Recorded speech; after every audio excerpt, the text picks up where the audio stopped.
L'autre mesure, Monsieur le Président, c'est la mesure sur l'anglais intensif en 6e année. Nous sommes, nous, depuis toujours, très d'accord avec l'idée qu'il faut d'abord maîtriser sa langue, le français, et qu'il faut le faire d'une façon forte et concentrée, et s'assurer que cette langue-là soit à la fois bien parlée, bien connue, bien écrite, bien dite, bien chantée, et que ce soit notre priorité. Par ailleurs, on est aussi fermement convaincu que le monde étant ce qu'il est, l'apprentissage de l'anglais comme langue seconde doit être en quelque sorte consenti à l'ensemble des étudiants du Québec. Et à cet égard, il n'y a pas de contradiction entre la défense du français puis une connaissance d'une langue, d'une autre langue seconde et d'une connaissance réelle et solide. C'est un outil dont tout le monde doit profiter. Et tout le monde peut faire aisément la distinction entre ce qui s'appelle le bilinguisme officiel et un bilinguisme individuel. À cet égard, il n'y a pas de problème.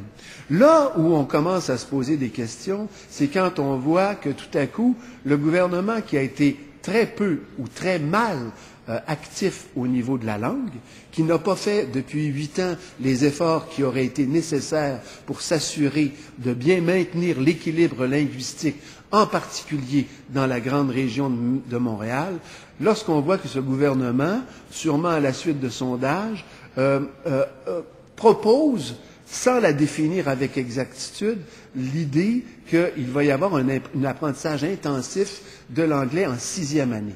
Là, notre position diverge, parce que là, on se dit, oui, et là, ensuite, on a besoin que la ministre responsable de l'Éducation vienne expliquer au devoir de quelle façon elle entrevoit les problèmes que cette belle phrase dans un discours inaugural vont causer.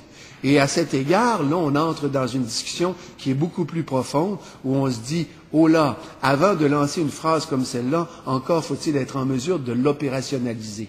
Le résultat concret de cette phrase, c'est qu'on ajoutera 400 heures de plus à l'enseignement de l'anglais, et à un moment où, dans le parcours scolaire, il n'est pas garanti qu'il soit le moment le plus approprié. Notre proposition à cet égard dit, prenons l'ensemble des heures d'enseignement de l'anglais, concentrons-les en secondaire 1, 2, 3, après nous être assurés que le primaire aura servi solidement à établir la connaissance précise de la langue française. Et actuellement, il y a enseignement de l'anglais au primaire. Et c'est une mesure qui a été adoptée par le Parti libéral et, à mon sens, c'est une mesure qui est prématurée et qui est en train de faire naître et qui a fait naître chez tous les parents une espèce de hantise qui m'apparaît compréhensible, mais probablement un peu exagérée. L'idée de l'enseignement, c'est d'abord de s'assurer qu'on va bien maîtriser une langue. Pourquoi doit-on maîtriser une langue? Dans le but de pouvoir en apprendre d'autres.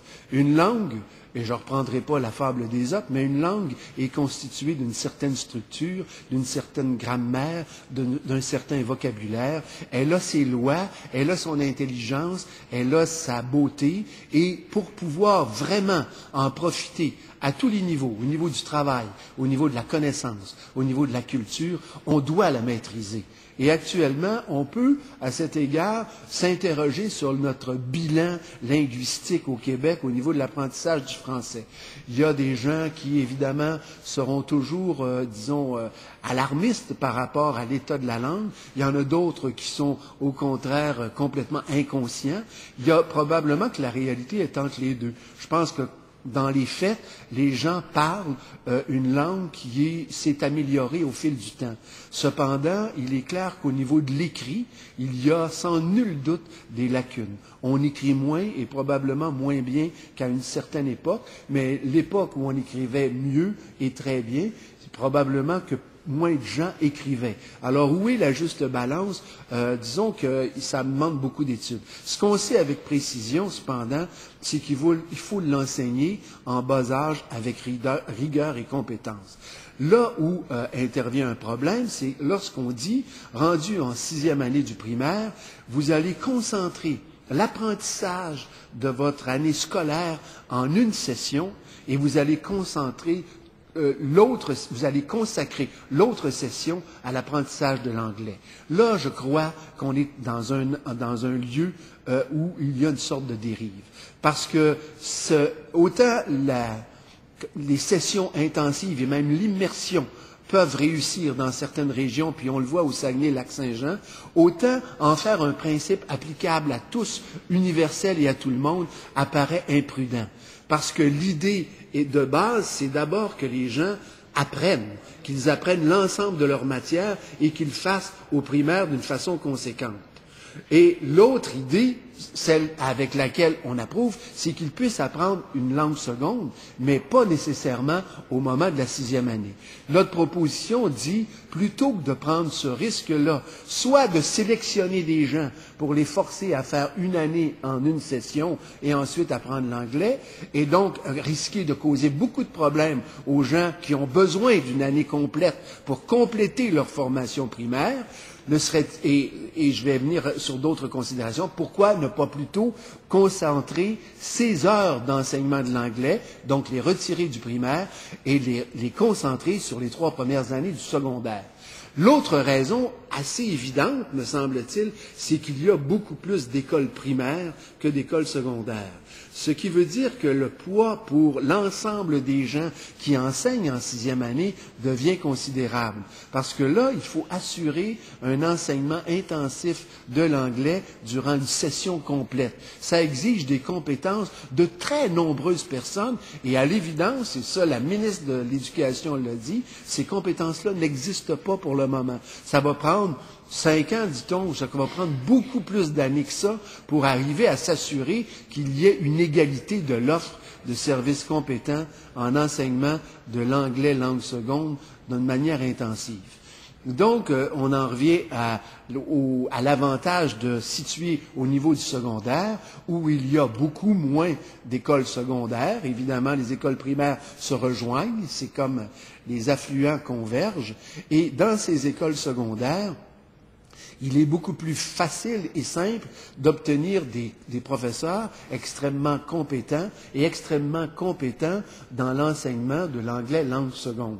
C'est donc la raison pour laquelle on croit que cette mesure a été improvisée et qu'elle est basée juste sur la préoccupation légitime des parents que leurs enfants aient accès à une formation solide de l'autre langue, mais en même temps exagérée au sens où le taux de bilinguisme au Québec est très élevé, le plus élevé de l'Amérique, et où on sait que actuellement, dans les conditions actuelles, la moitié des finissants des cégeps sont bilingues ou se déclarent tels. Donc, et c'est en ce sens-là que le discours, en annonçant des choses, réussit à camoufler emballe la réalité et se trouve à nous donner un regard divergent sur ce qu'est la réalité.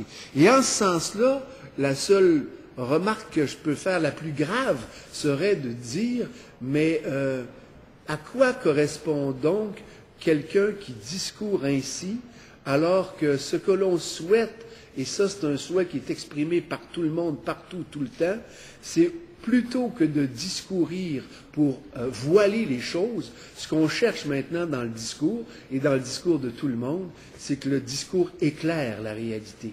C'est que le discours nomme avec exactitude là où nous en sommes, sans aucune complaisance, mais sans cependant, et surtout sans complaisance. Alors, ne pas être complaisant dans un discours, c'est sans nul doute faire l'économie de phrases balancées et de belles phrases et s'assurer que ce que l'on dit reflète réellement l'état de la situation. Et très évidemment, ce n'est pas à cela que nous avons assisté lorsque nous avons écouté le discours inaugural. C'est bien plutôt à ces deux fonctions que j'ai décrites au début, celle d'un discours inaugural chiffon pour effacer une partie de l'ardoise ou tenter de l'effacer, et un discours inaugural voileur pour essayer de camoufler le réel plutôt que de le décrire.